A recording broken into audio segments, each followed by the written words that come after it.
जय श्री गजानन माऊली. सर्वांचं स्वागत आहे गृहिणी स्पेशल मराठीवर. आजचा दिवस तुम्हाला खूप चांगला जाऊ देत हीच महाराजांच्या चरणी प्रार्थना. सकाळी सकाळी छान अशी फुलं तोडून सुरुवात केली व्हिडिओची.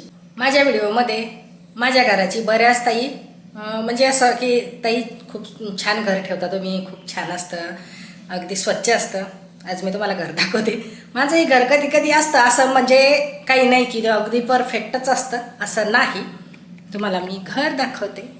बघा माझा डायनिंग पडलं.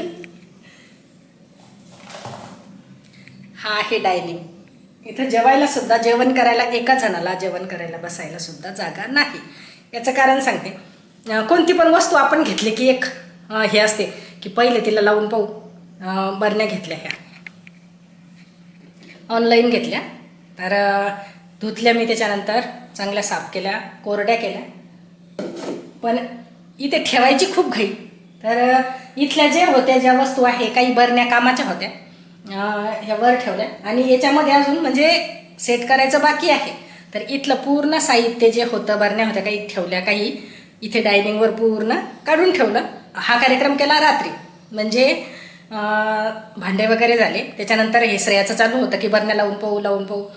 मग ते पूर्ण इथे काढून ठेवलं. रात्री खूप उशीर झाला होता. आणि त्याच्यानंतर मग कोणती पण असं आहे की मला एकदम सेट करायचं म्हटलं की थोडासा वेळ लागतो. एकदम कोणतीच वस्तू जी आहे माझ्याकडून सेट नाही होत. थोडा आता अशा ठेवून पाहिलं. त्याच्यानंतर म्हटलं समोर असं एका समोर एक पण ठेवून पाहू, म्हणजे जागा कमी कशी हे होईल. कारण किचनचं काम बाकी आहे, हे बऱ्याच ताईंना माहिती आहे. त्याच्यामुळे माझ्या ज्या वस्तू आहेत त्या ठेवण्यासाठी थोडीशी मला ॲडजस्टमेंट करावीच लागते. तर म्हटलं ह्या ज्या बरण्या आहेत, ही एक आणि याच्यासमोर एक अशी ठेवून अशी पण ठेवली तरीही चालते, म्हणजे बाकीच्या बरण्या इथे राहतात. तर त्याच्यामुळे रात्री हे तसंच बाकी आहे आणि क्लीन करावं लागेल. आणि दुसरी एक वस्तू घेतली ऑनलाईनच. तर फ्रीजमध्ये अजिबातच डब्बे नव्हते माझे. हे मी अगोदर वापरून पाहिलं, म्हटलं अगोदरच नाही सांगू कसं आहे. तर पण कोथिंबीर ठेवलेली आहे फ्रीजमध्ये. एक 6-7 दिवस झाले जवळपास तिला आता, पण अगदी फ्रेश, खूप छान राहील. तर ते आवडलं मला. आणि या बरण्या पण चांगल्या आहे, कमी जागा लागते. पण ते आता सगळं हे जे आहे हे सगळं नंतर करायचं. आणि आजपासून श्रावण महिना सुरू झाला. आणि श्रावण महिना सुरू झाल्यानंतर मी शिवलेलं अमृतचं पारायण करत असते.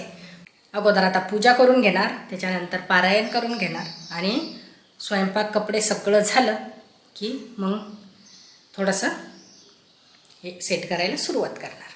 आणि ऑनलाईनच आणखी एक वस्तू घेतली. खूप म्हणजे खूप दिवसापासून घ्यायची होती मला. मागे एकदा मी म्हणजे घेतली, पण घरी आली, पण ती सुरूच नाही झाली. त्याच्यामुळे मला परत चेंज करावी लागली. म्हणजे चेंज नाही केली, रिटर्नच करून टाकली.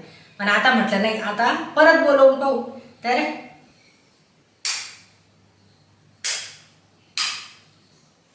कापूरदानी, छान असा सुगंध येतो. मला कापराचा वास खूप आवडतो. घरामध्ये कापूर जाळलेला असला की केव्हा चांगला.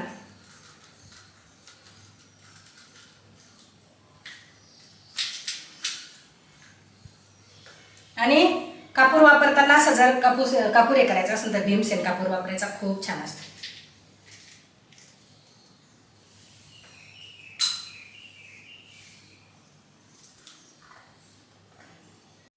आणि आतापर्यंत बऱ्याच वस्तू दाखवल्या मी किचनमधल्या, काही समजा ऑनलाईन घेतलेल्या आणखी सुद्धा दाखवल्या. तर ज्या काही दाखवलेल्या आहे, एक पण वस्तू प्रमोशनची नाही.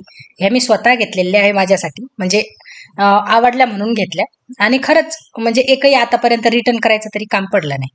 तर छान हे कापूरदानी पण खूप म्हणजे चांगला सुगंध येतो.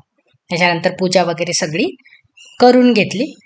आणि पारायण करायला एक अध्याय जर घ्यायचा असला, रोज एक अध्याय घेतला तर खूप काही वेळ लागत नाही. अगदी कधी अर्ध्या तासात होतो, कधी पाऊण तासात, म्हणजे अध्याय कसा आहे त्याच्यानुसार होऊन जातो. ते केल्यानंतर मग लागली स्वयंपाकाची तयारी. तर स्वयंपाकामध्ये आज करणार आहे मी शेपूची भाजी. आवडत जरी नसली तरी शेपूची भाजी खायला पाहिजे. तर ती करत असते मी. डाळ भाजी तुरीच्या डाळीमधली छान होती आणि चवीला पण चांगली लागते. तर त्याच्यामध्ये डाळ टाकली की खोबरं आणि शेंगदाणे हे पण टाकत असते. तर आता ही भाजी आणली होती रात्री, आणि ती आता खुडायला काही जास्त वेळ नाही लागत त्याला, आणि करते. डाळ शिजवताना अरद कच्ची शिजवायची. तर डाळ टाकल्यानंतर पोळ्या होऊन जातात तोपर्यंत डाळ पण चांगली शिजून जाते. अशी बोटाने दबली ती की शिजलेली होती.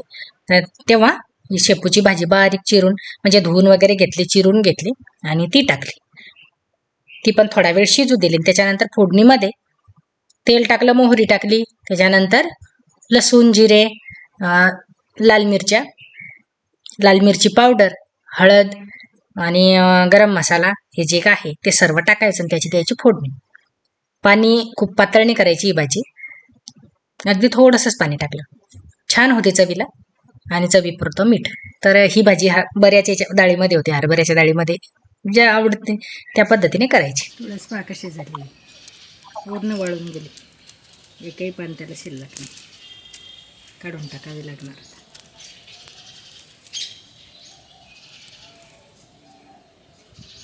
गाडी मी पलीकडे घे म्हटलं, फक्त तुला चालवायची नाही सांगितली इथं.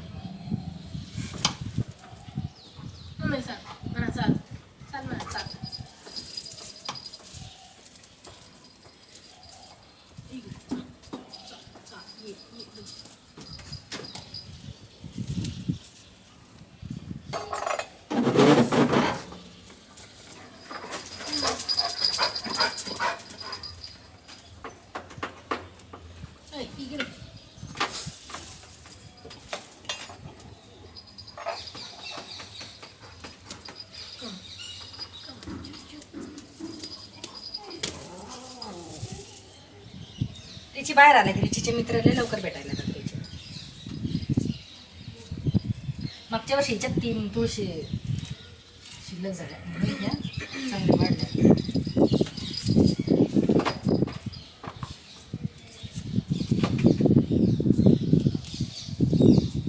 तर ते उड्या मारतात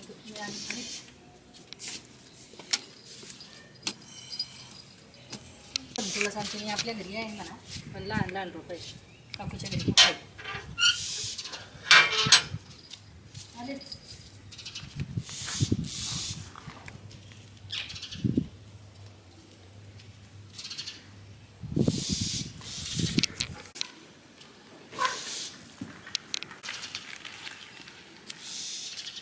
चांगलं रोप आहे, कालच पाहिलं होतं मी.